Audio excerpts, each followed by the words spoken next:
অনেক বছর আগে একটি ছোট্ট গ্রাম ছিল, যেখানে নদী বয়ে চলতো।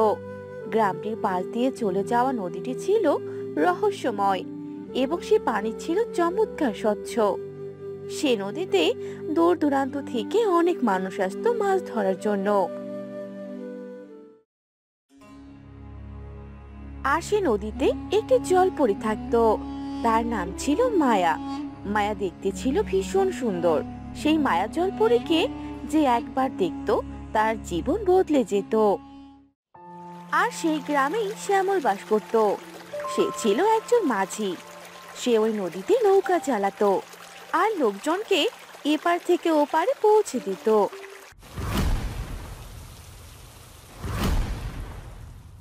হ্যাঁ গো, দেখো, আজ তো বৃষ্টি পড়ছে। এই সময় তুমি কাজেও যেতে পারবে না। আজ রাতে কি রান্না করবো গো? বাড়িতে যে শুধু চাল আর ডাল আছে। তাহলে আর কি করার, তুমি বরং আজ রাতে খিচুড়ি রান্না করো। এই বৃষ্টির সময় খিচুড়ি খেতে দারুণ লাগে। আজ রাতে না হয় খিচুড়ি রান্না করলাম, কাল সকালে কি রান্না করব? বাড়িতে যে কোনো বাজার নেই। তোমাকে কত করে বললাম বাজার করে নিয়ে আসতে, আর বাজার করলে না। দেখলে তো হঠাৎ করে বৃষ্টি শুরু হলো। কাল সকালে যদি বৃষ্টিটা থাকে, তখন তুমি কি করে বাজার করবে? ও নিয়ে তুমি চিন্তা করো না, কাল সকালবেলা ঠিক কোনো না কোনো একটা ব্যবস্থা হয়ে যাবে। তুমি আজ গরম গরম খিচুড়ি রান্না করে নিয়ে আসো, সাথে একটা ডিমও ভেজো। ডিম?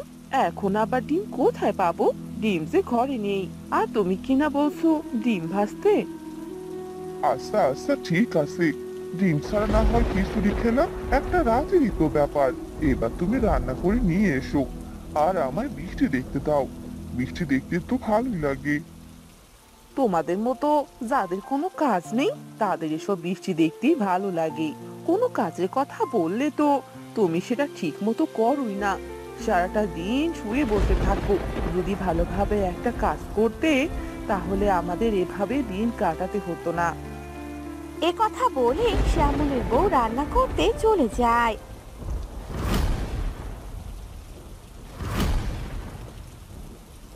এরপর তারা রান্না বান্না করে রাতের খাবারটা খেয়ে নিল আর রাতে ঘুমিয়ে পড়ল। পরদিন সকালবেলা কি ব্যাপার গো, তুমি দেখছি কাজে যাচ্ছ না? কাজ না করলে সংসারটা চলবে কি করে? আজকেও বৃষ্টি পড়ছে, আরে সকালবেলা করে কে কোথায় যাবে বলো তো? বেকার বেকার নদীতে গিয়ে আমার এই বৃষ্টির মধ্যে বসে থাকতে হবে। তুমি তো অলস, তার উপর পড়ছে বৃষ্টি। তুমি কি আর কাজে যাবে? আমি তোমায় ছাতা এনে দিচ্ছি। তুমি ছাতা নিয়ে নদীতে যাও। তোমার মতো আর সবাই তো বাড়িতে বসে থাকে না। সবাই সবার কাজে যায়। দেখবে নদী পারাপারের জন্য অনেকেই আসবে। তোমার যন্ত্রণায় তো বাড়িতে আমি থাকতেই পারি না। দাও দাও, ছাতাটা বরং এনে দাও, নদীতেই যাই। আর শ্যামল সেই ছাতা নিয়ে চলে গেল।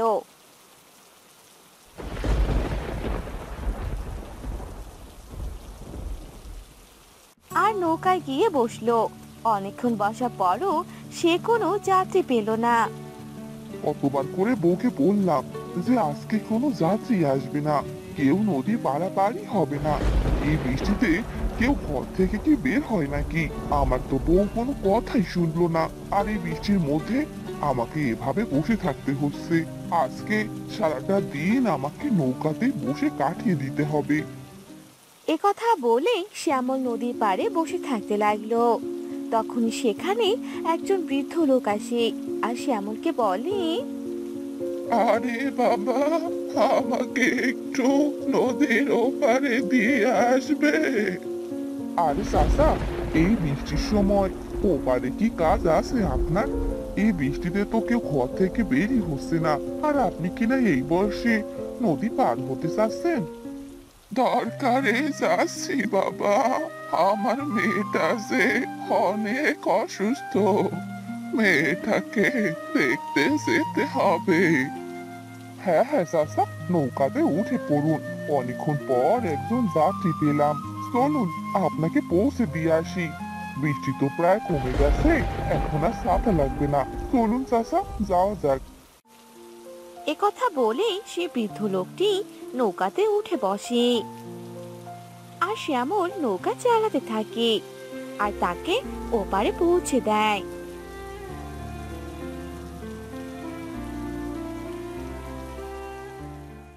এরপর শ্যামল সেই লোকটিকে পৌঁছে দিয়ে বাড়িতে ফিরে আসে।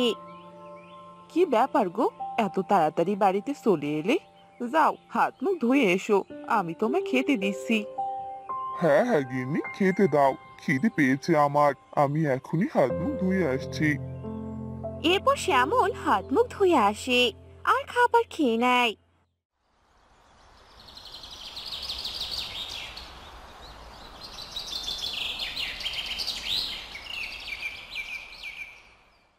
পরদিন সকালবেলা শ্যামল কাজে যাওয়ার জন্য বাড়ি থেকে বের হয়। তখনই তাদের বাড়িতে গ্রামের মহাজনের কর্মচারী আসে আর শ্যামলকে বলে, শ্যামল দাদা, আপনাকে যে মহাজন সাহেব ডেকে পাঠিয়েছে, আপনাকে আমার সাথে এখনই যেতে হবে। আরে, এই সময় আবার মহাজন সাহেব আমাকে ডাকলো? ব্যাপারটা তো দেখতে হচ্ছে। হ্যাঁ হ্যাঁ দাদা, চলুন তাহলে যাওয়া যাক। একথা বলে শ্যামল মহাজনের কর্মচারীর সাথে মহাজনের বাড়িতে যেতে লাগলো। কিছুক্ষণ পর তারা মহাজনের বাড়িতে পৌঁছে গেল।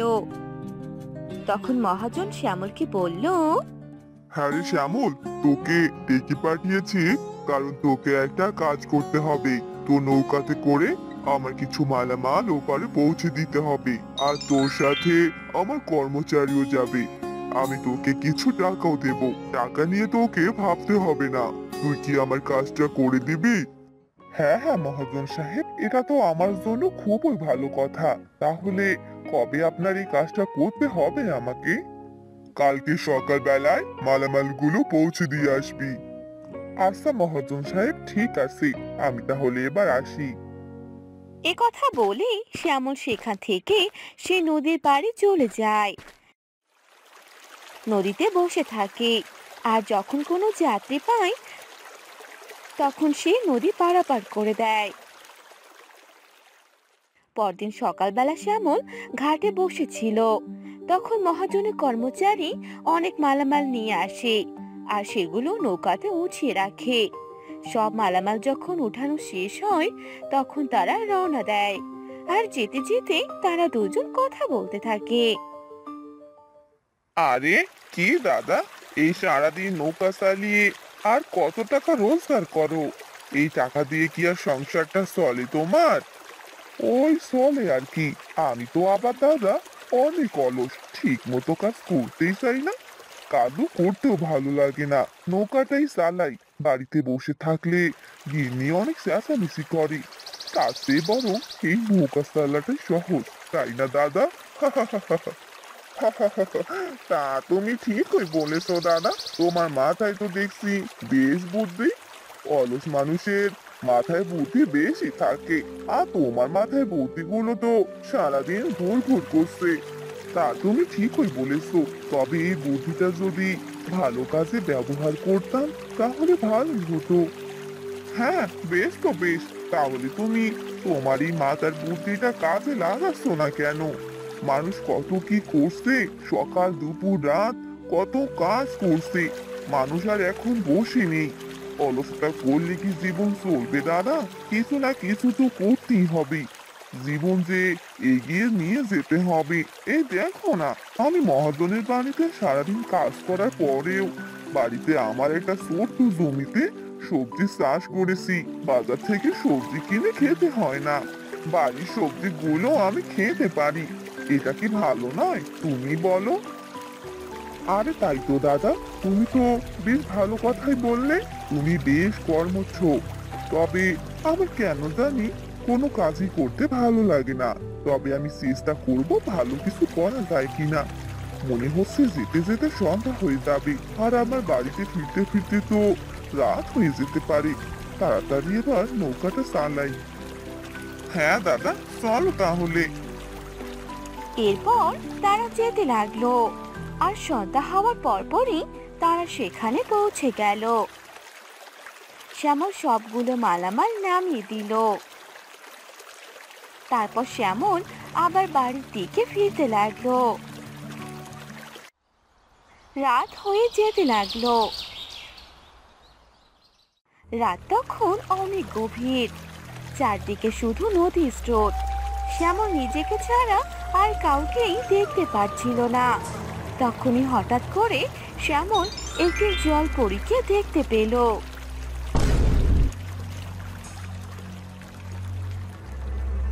যার চেহারা অপরূপ সুন্দর। রাতের অন্ধকারে তার চেহারা যেন চকচক করে জ্বলছে, আলোয় পুরো নদী যেন আলোকিত হয়ে গেছে। শ্যামল জলপরী কিছুটা ভয় পেতে লাগলো। আর তখন জলপরী শ্যামলের কাছে এলো আর বলল, আরে কে তুমি? আর এত রাতে তুমি নদীতে কি করছো? তুমি কি একজন মাঝি? হ্যাঁ, আমি একজন মাঝি। আমি আমার একজন যাত্রীকে নদীর ওপারে পৌঁছে দিতে এসেছিলাম। আর ফিরতে যে আমার অনেকটা রাত হয়ে গেল। আমি আজ প্রথম একটা জলপরীকে দেখতে পেলাম। তুমি ভীষণ সুন্দর। তোমার সৌভাগ্য যে তুমি আমাকে দেখতে পেলে। আমাকে কেউ কখনো দেখতে পায় না, আর যে ব্যক্তি একবার আমাকে দেখতে পায় তার জীবন পাল্টে যায়। সে তো ভাগ্যবান। জীবন পাল্টে যায় মানে? জলপরি, আমার জীবন কি পাল্টে যাবে? তাহলে আমি কি অনেক ধনী হতে পারবো? তুমি কি হবে সেটা আমি জানি না, তবে তোমার ইচ্ছে আমাকে জানাতে পারো, আর আমি তোমার ইচ্ছে তোমাকে পূরণ করে দেব। যদি তোমার ধনী হওয়ার ইচ্ছে থাকে তাহলে আমি তোমাকে ধনী বানিয়ে দেব। এসব আমি কি সত্যি দেখছি? এসব কি সত্যি? আমি ধনী হতে পারবো? আমার ইচ্ছে পূরণ করে দেবে? হ্যাঁ, অবশ্যই দেব। বলো কি চাই তোমার? আমি গ্রামের সবার চাইতে অনেক ধনী হতে চাই। আমার টাকা পয়সা জমি জমা সব থাকবে। আমাকে সবাই সম্মান করবে। আমি রাজার মতো করে বাঁচতে চাই। আমার বাড়িতে অনেক দাস দাসীরা থাকবে। তুমি কি আমার এই স্বপ্নগুলো পূরণ করতে পারবে জলপরি? হ্যাঁ, আমি হলাম মায়া জলপুরি। আমার এই মায়ামুখ চেহারা যে একবার দেখবে তার স্বপ্ন অবশ্যই পূরণ হবে। তুমি এখনই তোমার বাড়িতে চলে যাও, তারপর দেখবে তোমার স্বপ্ন পূরণ হয়েছে। এ কথা শুনে শ্যামল ভীষণ খুশি হয়ে গেল। আর শ্যামল নৌকা চালাতে চালাতে তার বাড়ির দিকে চলে আসে। বাড়িতে আসতে আসতে তার সকাল হয়ে যায়, কারণ নদীটা ছিল অনেক বড়। শ্যামল যখন বাড়ির সামনে আসে তখন দেখতে পায় তার বাড়িটি আগের আর ভাঙা বাড়ি নেই, দালান হয়ে গেছে। শ্যামল এসব দেখে তো ভীষণ খুশি হয়ে যায়। তখন শ্যামলের বউ বাহিরে আসে। হ্যাঁ গো, এই দেখো আমাদের বাড়ি যে পরিবর্তন হয়ে গেছে। আমরা যে ধনী হয়ে গেছি গো, ধনী হয়ে গেছি। এসব কি করে হয়ে গেল গো? আমার যে বিশ্বাসই হচ্ছে না। মনে হচ্ছে স্বপ্ন দেখছি। এটা স্বপ্ন নয় গো, এটা যে সত্যি। আমি যে এক জলপরীর সাথে দেখা করেছি। তার নাম যে মায়া জলপরী। সে যে দেখতে অপরূপ সুন্দর। তাকে যে ব্যক্তি একবার দেখবে সে যে তার মনের ইচ্ছাগুলো পূরণ করতে পারবে।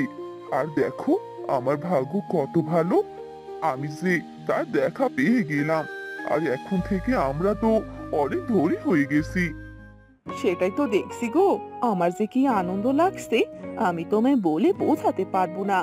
চলো চলো এবার যাই, ঘরে যাই, তোমাকে খাবার খেতে দেই। এরপর তারা ঘরে চলে গেল। আর শ্যামলের স্ত্রী শ্যামলকে খাবার খেতে দিল।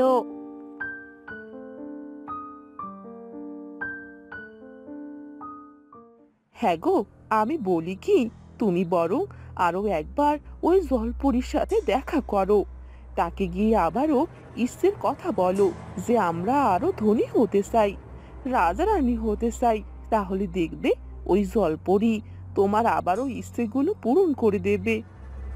না গো গিন্নি, এটা করা একদম ঠিক হবে না। ওই জলপরি আমাদের যা দিয়েছে আমাদের তা নিয়ে সন্তুষ্ট থাকা উচিত। আমি আর ওই জলপরির সাথে দেখা করতে পারবো না। আরে কিছু হবে না গো, তুমি একবার গিয়ে শুধু জলপরীর সাথে দেখা করো আর ওকে বলো যে আমরা রাজা রানী হতে চাই। আমাদের এই গ্রামের সবচেয়ে ধনী আর রাজা রানী যেন বানিয়ে দেয়, আর সবাই যেন আমাদের কথা মতো চলে। তুমি আজ রাতেই আবার ওই নদীতে যাবে আর জলপরীর সাথে দেখা করবে। এটাই আমার শেষ কথা। ঠিক আছে, তুমি যখন এত করে বলছো তাহলে তাই হবে। আমার মনে হয় কাজটা করা একদম ঠিক হবে না, তবুও তোমার কথা শুনতেই হচ্ছে। এরপর সেদিন রাতেই শ্যামল নৌকা নিয়ে নদীর দিকে যেতে লাগলো আর নদীর মাঝপথে চলে গেল। তখন শ্যামল সেই জলপরীকে ডাকতে লাগলো। শ্যামলের ডাক শুনে জলপরী সেখানে উপস্থিত হলো। আরে কি হয়েছে, তুমি আমাকে এভাবে ডাকছো কেন?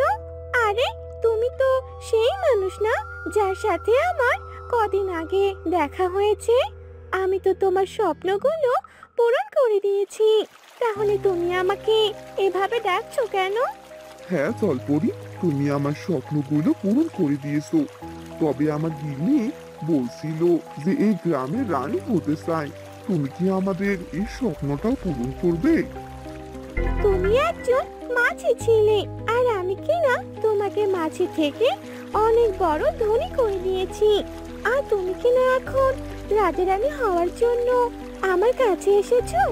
তোমরা দুজন অনেক লোভ করেছো, আর এই লোভের কারণে এসব চাইছো। তবে আমি তাদেরই ইচ্ছা পূরণ করি যারা সৎভাবে আমার কাছে তাদের মনের কথা বলে। আমি দুঃখিত, আমি তোমার স্বপ্নটা পূরণ করতে পারছি না। আর আমি তোমাদের যা স্বপ্ন পূরণ করেছি সেটা মুছে নিলাম, কারণ আমি লোভীদের একদম পছন্দ করি না। আরে আরে জলপরি, তুমি এসব কি বলছো? তুমি আমাদের আর ক্ষতি করো না, আমরা যে অনেক গরিব। আর তুমি তো আমাদের স্বপ্নগুলো পূরণ করে দিয়েছো, আমাদের ধনী বানিয়ে দিয়েছো। আর এখন কি না স্বপ্নগুলো ভেঙে দিচ্ছ? আমরা যে আবার আগের মতো গরিব হয়ে যাব। আমাকে যে আবার এই নৌকাটাই চালাতে হবে। লোভ করার আগে তোমাদের আগে এটা ভাবা উচিত ছিল যে লোভ করা কতটা ভয়ঙ্কর হতে পারে। আর আমি মায়া জলপরি, কখনো লোভীদের পাশে থাকি না।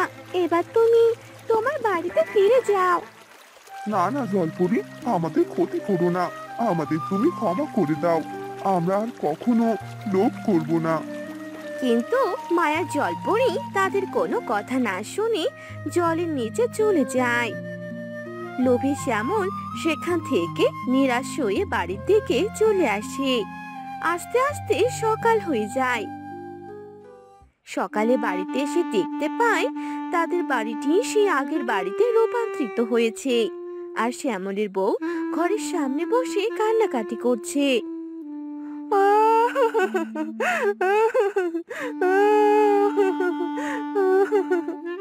কি ব্যাপার গিন্নি, তুমি এভাবে কান্নাকাটি কেন করছো? তোমার জন্যই তো আমাদের এই অবস্থা হলো। তোমাকে কতবার করে বলেছিলাম এগুলো কাজ করা আমাদের ঠিক হবে না, কিন্তু তুমি তো আমার কোনো কথাই শুনলে না। আমি কি আর জানতাম আমার এই কথা বলার কারণে আমাদের এই অবস্থা হবে? তাহলে তো আমি আর কখনোই রানী হতে চাইতাম না। শেষে কিনা আমাদের এই অবস্থা হলো। জলপরি যে আমাদের আগের জায়গাতে ফিরিয়ে দিল। হ্যাঁ, এখন আর কান্নাকাটি করে কোনো লাভ নেই গিন্নি। লোভ করাটা যে ভালো নয়। তুমি আর কখনোই কোনোদিন লোভ করবে না, তাহলে আমাদের আর কখনো এরকম দিন দেখতে হবে না। এখন থেকে আমরা আগের মতো কাজ করে ভালোভাবে দিন কাটাবো। হ্যাঁ গো, তুমি একদম ঠিক কথাই বলেছো। আমি আমার ভুলটা বুঝতে পেরেছি। তারা দুজন তাদের ভুলগুলো বুঝতে পারলো। তারপর থেকে শ্যামল ভালোভাবে কাজ করতে লাগলো, আর তাদের সংসারে কোনো অভাব থাকলো না। তারা সুখী দিন কাটাতে লাগলো।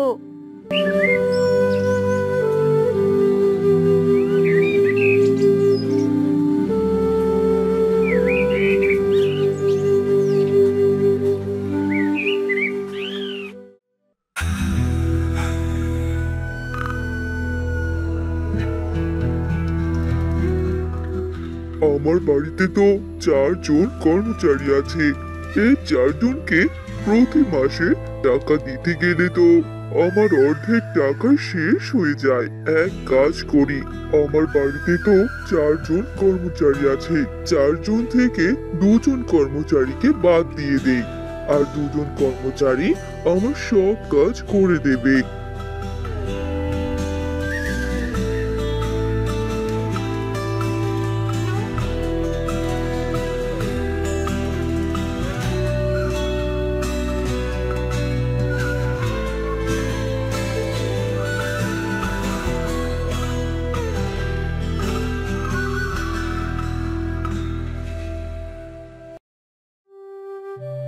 হ্যাঁ মালিক, কি ব্যাপার, কি আমাদের ডাকলেন যে? আসলে তোদেরকে একটা কথা বলতে এসেছি। আমার আর বেশি কর্মচারী দরকার নেই। তোরা 2 জন আজকে কাজ করে এখান থেকে চলে যাস। আমি আর তোদেরকে কাজে রাখতে পারবো না। আপনি কি বলছেন মালিক? কাজ থেকে বের করে দিলে আমাদের সংসারটা চলবে কি করে? কতদিন থেকে আপনার জমিতে বাড়িতে কাজ করছি, আর এখন কিনা আপনি এ কথা বলছেন? টাকা দিতে দিতে তো আমি ফকির হয়ে যাব, আর আমি এত কর্মচারীকে রাখতে পারবো না। তাই আমি 2 জন কর্মচারীকে শুধু রেখে দিয়েছি, তারাই আমার সকল কাজ করে দেবে। আমি আর তোদের সাথে অযথাই কথা বাড়াতে চাই না। আজকের কাজটুকু শেষ করে আমার কাছে এসে টাকাটা নিয়ে যাস।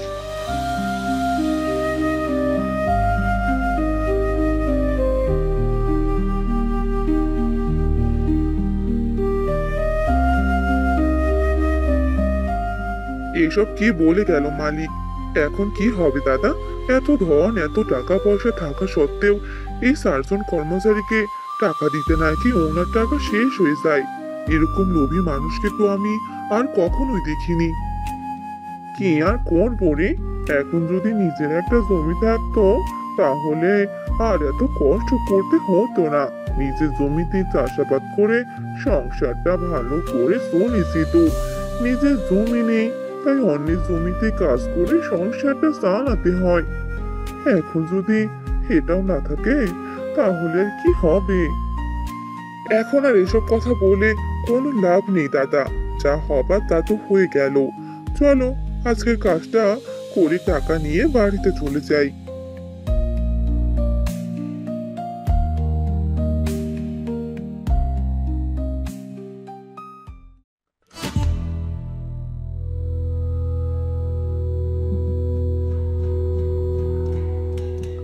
কি ব্যাপার, কি দেখছেন? আপনার সাথে আমার কিছু কথা ছিল। হ্যাঁ হ্যাঁ, কি বলবে তাই বলো। আসলে একটা বিয়ের নিমন্ত্রণ পেয়েছি। আপনি যদি আমাকে কিছু টাকা দিতেন, আমি একটা শাড়ি আর আমার বাচ্চার জন্য কিছু জামা কিনে নিয়ে আসতাম। ঘরের আলমারিতে তো অনেক শাড়ি আছে, শাড়ি দিয়ে কি করবে? যেতে হলে ওগুলো শাড়ি পরে যাও। আর আমি তোমাকে কোনো টাকা দিতে পারবো না। এভাবে টাকা দিতে গেলে তো আমার আস্তে আস্তে টাকাগুলো শেষ হয়ে যাবে। আলমারিতে যেগুলো শাড়ি ছিল, আমি অর্ধেক শাড়ি আমাদের গ্রামে যারা গরিব দরিদ্র আছে তাদের কাছে দিয়ে দিয়েছি। যে দুটো একটা শাড়ি আছে সেগুলো তো অনেক পুরনো, আর পুরনো শাড়ি পরে কিনা আমি বিয়ে বাড়িতে যাব? কে? কি বললে তুমি? তুমি তোমার শাড়িগুলো গরিব দরিদ্রদের কাছে দিয়ে দিয়েছো? তাহলে আর কি করার? আমি আর তোমাকে কোনো টাকা দিতে পারবো না। তুমি বরং সেগুলোই পরে যাও। এভাবে একটু একটু করে তোমাদের সব দিয়ে দিলে আমার তো আর কিছুই থাকলো না। সবকিছু শেষ হয়ে যাবে। আমি আরো সবকিছু আস্তে আস্তে বাড়াতে চাচ্ছি, আর তোমরা কিনা শেষ করে দিতে চাচ্ছ? না না না, আমি এসব হতে দিতে পারি না।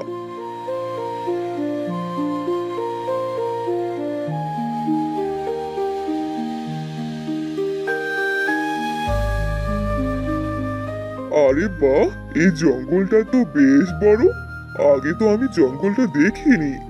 আমাকে বরং জঙ্গলটা কিনে নিতে হবে, তাহলে আমার আরো ধন বেড়ে যাবে।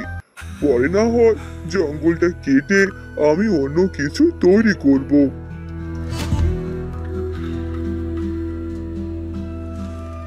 আরে এগুলো আবার কিসের চুল? বেশ লম্বা তো। এই চুলগুলো নিয়ে বরং বাড়িতে চলে যাই।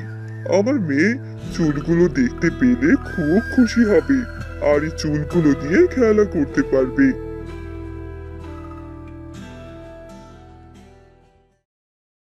আরে আমার চুলগুলো তো নিচে পড়ে গিয়েছে, আর ওই লোকটা কিনা আমার চুলগুলো নিয়ে যাচ্ছে। এখন তাহলে কি হবে? আমি তো আমার চুল ছাড়া 1 মিনিটেও থাকতে পারবো না। এখন এনাকে কি করে নিষেধ করি?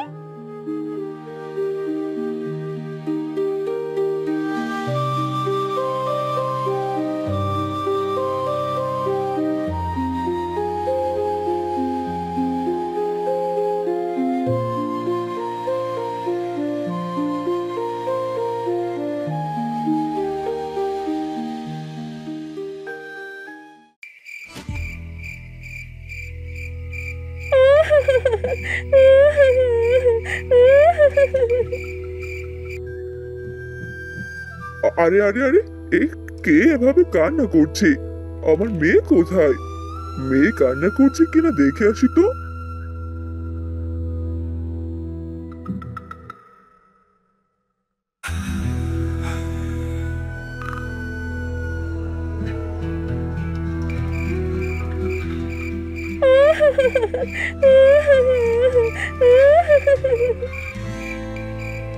আরে এভাবে কে কান্না করছে? কে কে এখানে? কে কান্না করছে এভাবে? সাহস থাকলে আমার সামনে চলে আসো, আর এভাবে কান্না করা বন্ধ করো।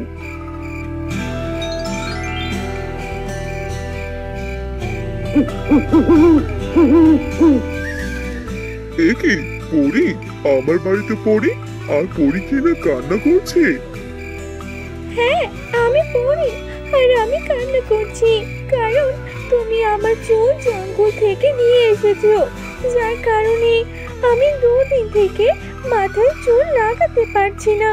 আমার চুল অনেক লম্বা, আর আমার অর্ধেক চুল খুলে রেখেছিলাম, আর অর্ধেক আমার মাথায় আছে, আর সেই বাকি অর্ধেকটা তুমি নিয়ে এসেছো। তুমি আমার চুলটা ফিরিয়ে দাও। আরে এ তো দেখছি সত্যি সত্যি পরি। আমি বরং এর কাছ থেকে কিছু একটা চাই, আর তার বিনিময়ে আমি চুলগুলো দেই, তাহলে আমার লাভ হবে। হ্যাঁ হ্যাঁ পরি, আমি তোমায় চুল দিতে পারি, তবে এক শর্তে আমি তোমাকে তোমার চুলগুলো দিয়ে দেব। শর্ত? কি শর্ত বলো? আমি আমার চুলের বিনিময়ে তোমার সব শর্তই মানতে রাজি আছি, তবুও তুমি আমার চুল ফিরিয়ে দাও। খুবই সামান্য একটা শর্ত, আর শর্তটা হলো আমি যা চাবো তাই যেন পাই। আমি যে জিনিসে হাত দিব সেই জিনিসে যেন সোনায় পরিণত হয়। এটা যদি তুমি আমায় দিতে পারো তবে তুমি তোমার চুল ফিরে পাবে। হ্যাঁ, আমি তোমার শর্তে রাজি আছি। তোমায় এক জাদুর ক্ষমতা দিয়ে দেব, যার সাহায্যে তুমি যে জিনিসে হাত দেবে সেই জিনিসই সোনায় পরিণত হবে। তবে তুমি এই কথাটা ভেবে বলছো তো? হ্যাঁ হ্যাঁ, আমি একদম ভেবেই বলছি, কোনো সন্দেহ নেই। আর এটা এত ভাবার কি আছে? আমি যে সোনার সবকিছুই পাবো। আগে তুমি আমায় আমার চুলগুলো ফিরিয়ে দাও।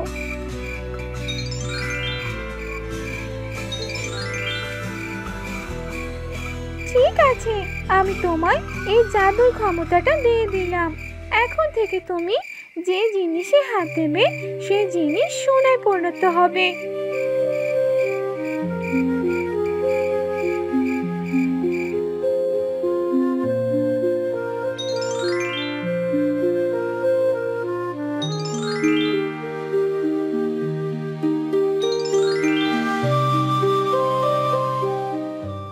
আরে বাহ, পরি তো একদম ঠিক কথাই বলেছে। আমি যে জিনিসে হাত দিচ্ছি সেই জিনিসে তো সোনার হয়ে যাচ্ছে। আমি তো আরো অনেক ধনী হয়ে যাব, অনেক বড়লোক হয়ে যাব।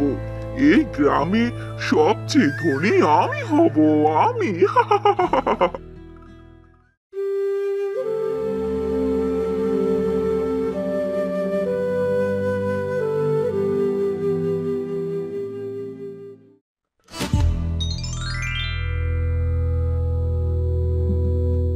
আরে আরে আরে, এসব কি হয়ে গেল? আমার মেয়ে কিনা সোনায় পরিণত হলো? এ আমি কি করলাম? আরে আরে, এ কি হয়ে গেল? আমার মেয়েটা, আমার মেয়ে কিনা সোনায় পরিণত হয়ে গেল। আমি কিনা বুঝতে পারলাম না।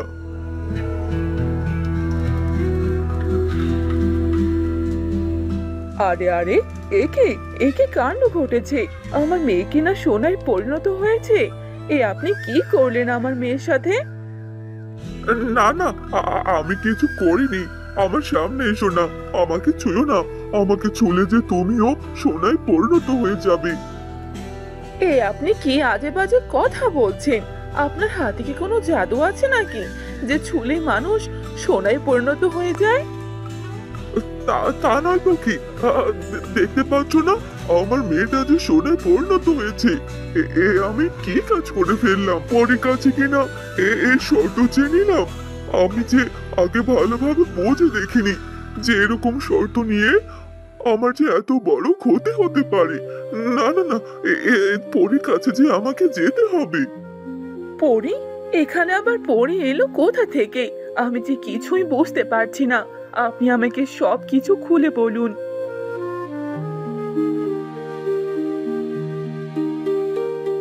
আপনি অনেক লোভী, আর আপনার এই লোভের কারণে আজকে আমাদের এই অবস্থা।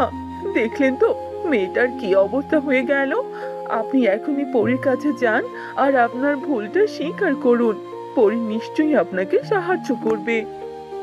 হ্যাঁ হ্যাঁ, আমি তাই করছি। আমি এখনই গিয়ে পরীর কাছে ক্ষমা চেয়ে নিচ্ছি। আর আমি কোনো জিনিসেই হাত দিব না।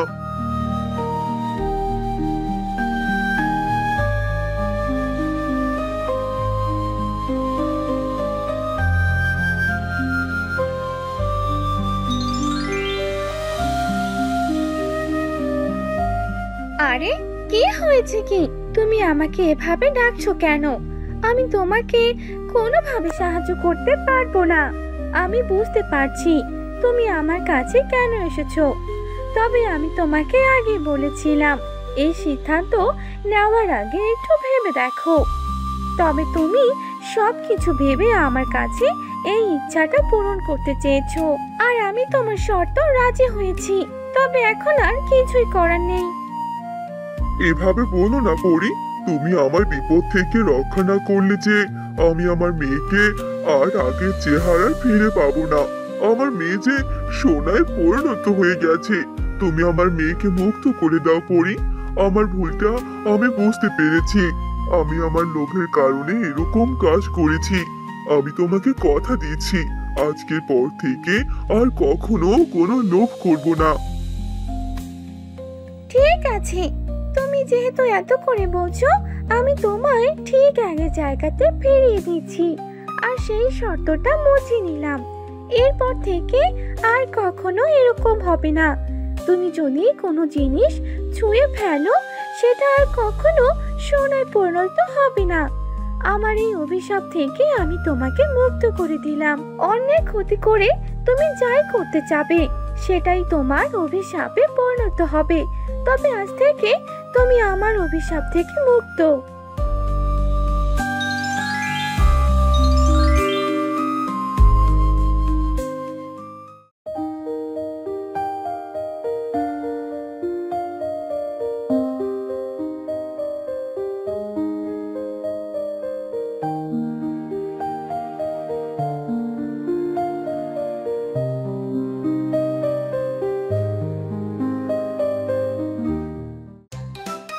হ্যালো বন্ধুরা, আমাদের গল্পটি আপনাদের কেমন লাগলো তা অবশ্যই কমেন্ট করে জানাতে ভুলবেন না।